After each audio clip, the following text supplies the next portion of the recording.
நீங்கள் வேதத்தில் பார்த்தீங்கன்னா ஆபிரகாமிலிருந்து, மோசையிலிருந்து, சிம்சோன்லேருந்து, கிதியோன்ல இருந்து, தாவீது வரைக்கும், ஈசாக்கு வரைக்கும் நீங்கள் எல்லாரையும் பார்த்தீங்கன்னா ஆரம்பத்தில் கஷ்டப்பட்டு, அடிபட்டு, மிதிபட்டு, துக்கப்பட்டு, துயரப்பட்டு, வேதனைப்பட்டு, கண்ணீர் விட்டு, கதறி அழுது, கர்த்தரை கெட்டியாக பிடிச்சி கொண்டதுனால தான் மறுபடியும் அவங்க உயர்வான வாழ்க்கையை தந்தாருண்டு வேதம் தினமும் வாசிக்கிறவங்களுக்கு தெரியும் இல்லையா?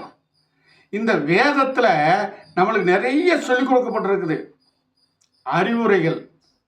ஒரு மனுஷன் எப்படி வாழ்ந்தால் அவன் சொர்க்கம் வருவான், ஒரு மனுஷன் எப்படி வாழாட்டி போனால் அவன் நரகத்துக்கு போவான் என்று சொல்லப்பட்டிருக்கு.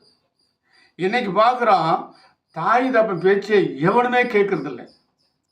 அதில் இந்த செல்லு வந்ததுக்கு பின்னால் எப்போ பார்த்தாலும் செல்லை நோண்டிக்கிட்டு இருக்கிறானே ஒழிய, அப்போ அந்த செல்லை வச்சு பிழைக்கிறவனுக்கு வேணா அது பிழைப்பா இருக்கலாம்.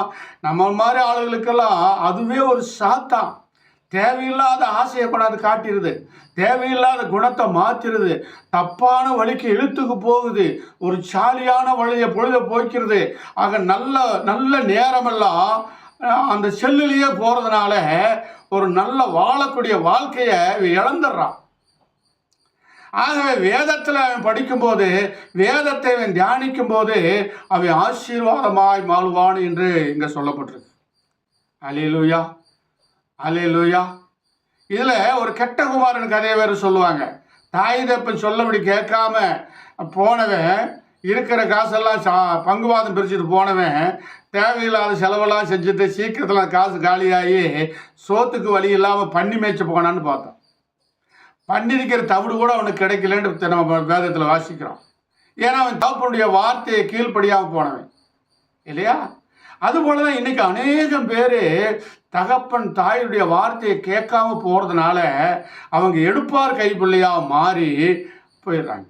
ஏன்னா அவங்களுக்காகத்தான் ஜெயில் கட்டப்பட்டுருக்குது, அவங்களுக்காகத்தான் ஆஸ்பத்திரியில் ரூம் போட்டு பெட்டு போட்டிருக்கு.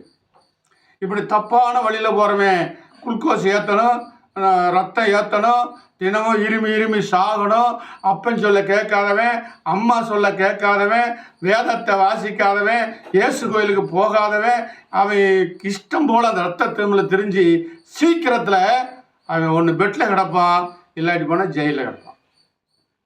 அல்லேலூயா. இதுதான் ஆண்டவருடைய கிருபை.